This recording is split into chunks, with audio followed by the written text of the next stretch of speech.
Assalamualaikum. Kali ini Om Q akan menceritakan alur film yang berjudul Stalker in the House. Film diawali dengan sepasang kekasih yang sedang cekcok dikarenakan sang wanita merasa tak senang lagi dan meminta putus karena kelakuan pacarnya yang bernama Mike yang terlalu posesif. Namun si Mike ini tidak mau hubungan mereka berakhir karena pacarnya tetap meminta putus. Hal ini membuat Mike kesal dan emosinya yang tidak terkendali sehingga ia membekap pacarnya sampai meninggal dunia. No, I'm not letting you. Move! No!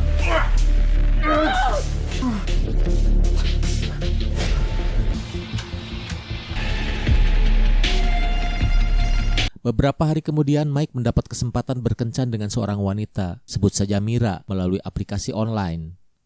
Mira merasa tidak senang dengan Mike karena ia anggap Mike terlalu cunihin dan harus bin agresif. Maka Mira meminta Mike untuk tidak melanjutkan kencan dengannya. Mike pun meninggalkan rumah Mira. Akan tetapi ia tetap mencoba untuk menghubungi Mira kembali dan meminta maaf atas tingkah lakunya yang membuat Mira kesal. Pada kesempatan ini, Mike pun memohon kepada Mira untuk menggunakan toiletnya karena ia merasa kebelet. Mira pun merasa kasihan pada Mike. Ia memberikan izin Mike menggunakan toilet di rumahnya. Tetapi ini merupakan akal bulus Mike untuk mengetahui kode pintu rumah Mira. Setelah berada di toilet, Mike segera men-save kode pintu di HP-nya dan dengan sengaja meninggalkan jam tangannya agar suatu hari nanti ia berharap bisa menemui Mira dengan alasan ketinggalan jam tangannya.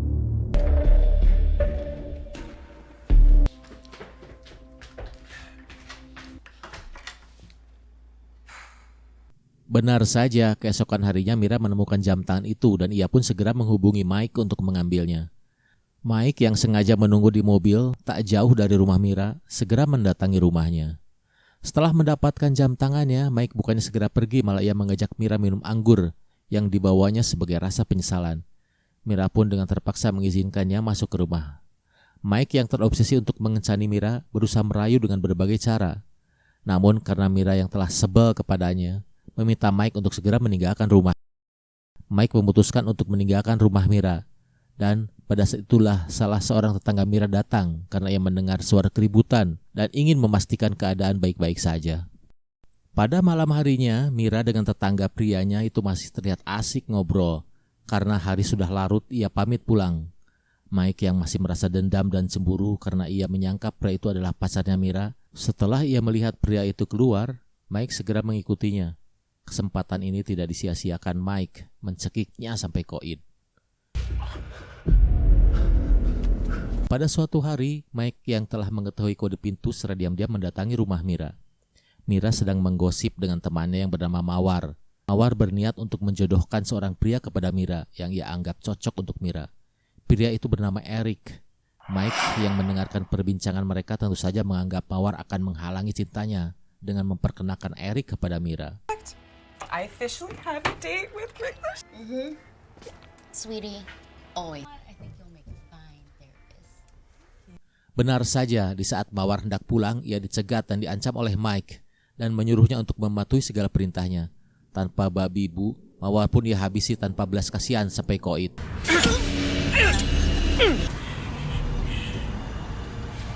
Beberapa hari kemudian terlihat Mira sedang bersama seorang laki-laki. Ternyata itu adalah Eric, temannya Mawar, dan mereka pun berjanji untuk bertemu keesokan harinya. Mike yang selalu memata-matai Mira merasa tidak senang dan cemburu dengan kemesraan mereka. Keesokan harinya Mike mendatangi Eric secara diam-diam dan menyuruh Eric untuk menjauhi Mira. Eric tidak mau meladeni Mike. Namun, Mike yang telah cemburu buta berniat untuk menghabisi Eric agar tidak ada yang menghalangi cintanya pada Mira.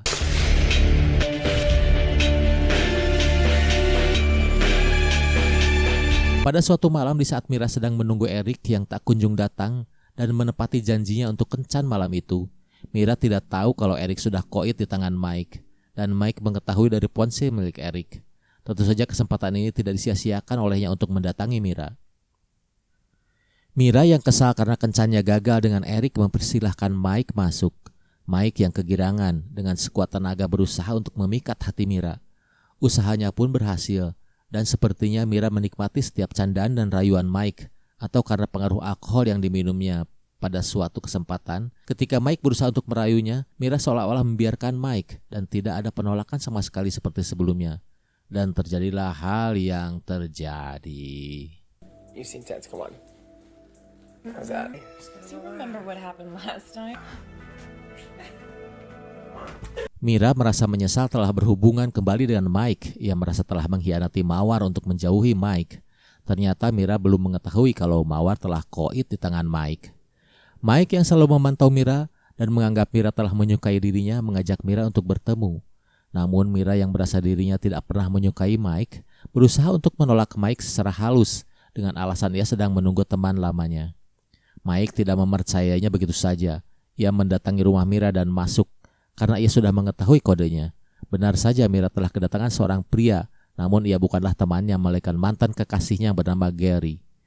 Mira yang masih belum menemukan pasangan dan masih mencintai Gary, memberikan kesempatan kepada Gary untuk menghiasi hidupnya.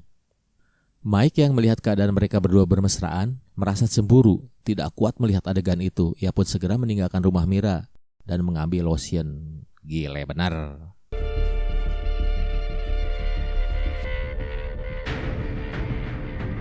Karena cinta yang tidak bisa terbendung, pada suatu hari Mike memutuskan untuk mendatangi rumah Mira dan menyatakan cintanya. Namun, karena Mira merasa ketakutan atas tingkahnya, ia pun mengancam Mike untuk melaporkannya pada polisi. Karena mendapat ancaman akan dilaporkan pada polisi, Mike pergi meninggalkan rumah Mira. Okay, and then if you ever come back here, you will get arrested. I would like to file a restraining order. Kedatangan Mike ia ceritakan kepada Gary dan Mira segera melaporkannya kepada polisi. Dan ia meminta Gary untuk menunggu di rumah karena ada sesuatu yang harus dilakukannya di kantor polisi. Just in the face. Wine, whiskey. Di saat Gary sendirian di rumah, secara tiba-tiba ia kedatangan Mike dan menyuruh Gary untuk menjauhi Mira. Gary menolaknya dan menganggap Mike orang gila. Mendengar penolakan itu, Mike segera melakukan tindakan persis seperti yang ia lakukan terhadap korban-korban sebelumnya dan menyembunyikannya di ruang bawah. You think if you kill me, Jenna's gonna come crawling back to you? But you broke her heart. You're not gonna really shoot me, are you?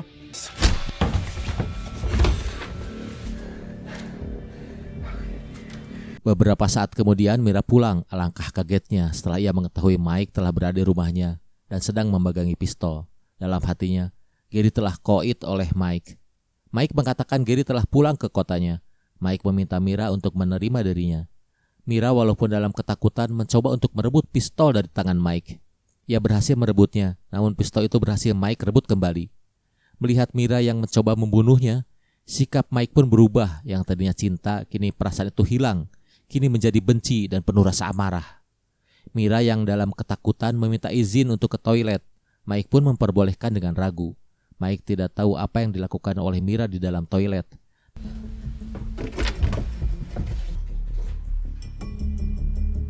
Dengan bantuan benda yang diambilnya di toilet, maka Mira bisa meloloskan diri dan dapat membuat si Mike ini koit.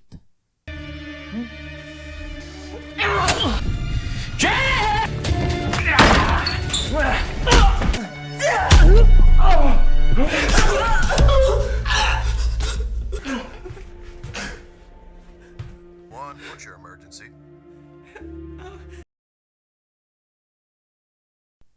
Kini Mira terbebas dari rasa takut dimata-matai oleh Mike. Walaupun merasa bersedih karena telah kehilangan teman dekatnya, namun kehidupannya sekarang lebih baik daripada sebelumnya di saat ia mengenal Mike. Film pun berakhir. Pesan dari film ini adalah harimau mati meninggalkan belang, gajah mati meninggalkan gading. Mereka mati di kebun binatang. Wassalam.